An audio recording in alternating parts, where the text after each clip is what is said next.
আগমনীর এই ভিডিওটা আমার এডিট করতে এতদিন লেগে গেল। এই আগমনী শ্যুটটা আমি করেছিলাম মহালয়ার আগে আমার মেয়ের উপরে। সেই ভিডিওটাই তোমাদের সাথে শেয়ার করছি। এখানে আমি নিজেই একটু মেকআপ করে দিয়েছিলাম, যেহেতু ও বাচ্চা তাই বেশি একটা মেকআপ করিনি, সাধারণভাবেই একটু সাজিয়েছিলাম। আর যেহেতু হাতে সময় ছিল অল্প, কারণ ভোর ভোর কাজটা কমপ্লিট করতে হবে, মোটামুটি 1 ঘন্টার মধ্যে ওকে সাজিয়ে রেডি করে আমার আবার ছাদে নিয়ে যেতে হয়েছিল ফটোশ্যুট করার জন্য। এখানে আমি বাইরে কোথাও যাইনি, আমার ছাদেই যেহেতু গাছপালা রয়েছে সেখানটাতেই আমি শ্যুট করেছি। বাইরে শ্যুট করলে হয়তো জিনিসটা আরও সুন্দর হতো, কিন্তু যেহেতু আমার সাথে কেউ সেরকম নেই যাকে নিয়ে আমি যাব, শুধু আমি আর মেয়ে মিলে, তার জন্য আর যাইনি। তো চেষ্টা করলাম, ও ছোটো মানুষ, সেরকম কোনো ফাউন্ডেশন বা কিচ্ছু ইউজ করিনি জানেন, জাস্ট একটু পাউডার দিয়ে আমি মেকআপটা করেছি। কারণ বাচ্চাদের মুখে বেশি কিছু ইউজ করা ঠিক নয়, আর এমন কিছু প্রফেশনাল বা কোনো কাজেও তো এটাই আমার ব্যবহার হবে না, যার জন্য আমি কিন্তু জাস্ট একটু পাউডার দিয়ে তার উপরে একটা ক্রিম মাখিয়ে একটা পাউডার দিয়ে তার উপরে একটু আই মেকআপটা একটু সুন্দর করে করার চেষ্টা করেছিলাম।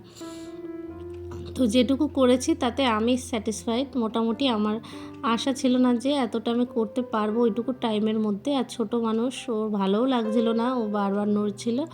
তো এদিকে সাজার ইচ্ছেও ছিল কিন্তু অসুবিধাও হচ্ছিল। যাই হোক, ভিডিওটা আমার কিন্তু শ্যুট করতে বেশ অনেকটাই খাটনি হয়েছে, কারণ যেহেতু ভিডিও শ্যুট, মেকআপ করা, আবার ভিডিও গ্রাফি করা, ছাদে নিয়ে গিয়ে, আর সেই সাথে এডিটিং সব যখন একা করতে হয় তখন কিন্তু অনেকটাই চাপ হয়ে যায়। তবে ও ছোটো হলেও অনেকটাই ও চুপ করে থাকার চেষ্টা করেছে। ভিডিওটা এতদিন বাদে শেয়ার করছি, কারণ গ্যালারিতে যে এত ভিডিও জমে আছে কি বলবো, এই ভিডিওটাই আর শেয়ার করা হয়ে ওঠেনি।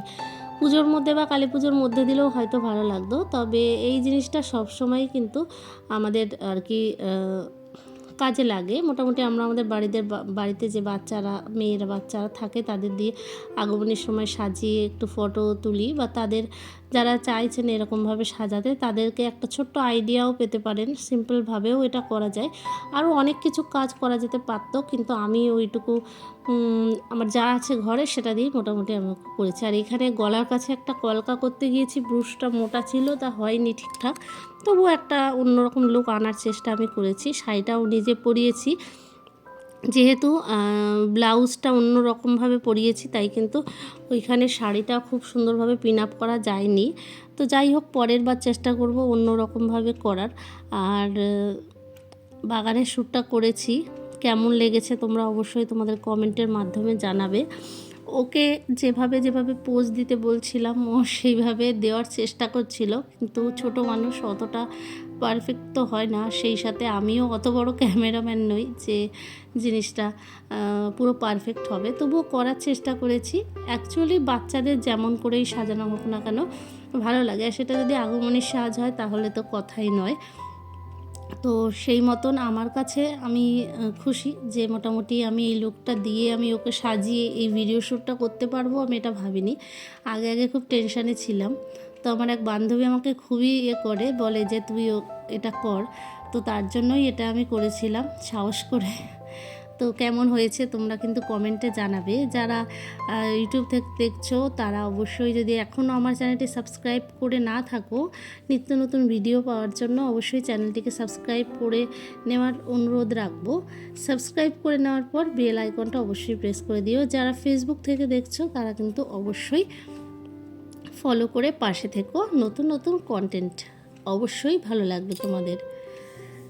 তো মোটামুটি আমার পুজোর সময় আমি এমনি ভিডিও ছেড়েছিলাম, শর্ট বা রিল এগুলো ছেড়েছিলাম, কিন্তু ডিটেলস ভিডিওটা আমার ছাড়ার ইচ্ছে ছিল মোটামুটি মেকআপ থেকে একটু ছোট্ট ছোট্ট লুক তোমাদের সাথে, সেটাই আজকে শেয়ার করে নিলাম। কেমন লেগেছে অবশ্যই কিন্তু জানিও বন্ধুরা, আর এই ধরনের আরও ভিডিও দেখতে চাও কিনা সেটাও কমেন্ট করে জানিও।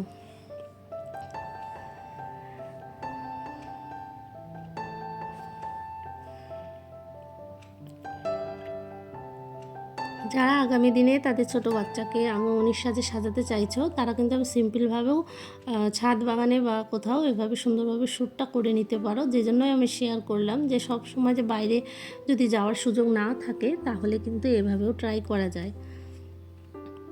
তো বন্ধুরা, আজকের ভিডিওটা এখানেই শেষ করছি। দেখা হচ্ছে পরবর্তী ভিডিওতে। অনেক অনেক অনেক ভালো থেকো, যে যেখান থেকে দেখছো কমেন্ট করে জানিও কোথা থেকে দেখছো। সবাই প্রতি রইল অনেক অনেক ভালোবাসা। সবাই ভালো থেকো, সুস্থ থেকো, পাশে থেকো, এই আশাই রাখি। ধন্যবাদ।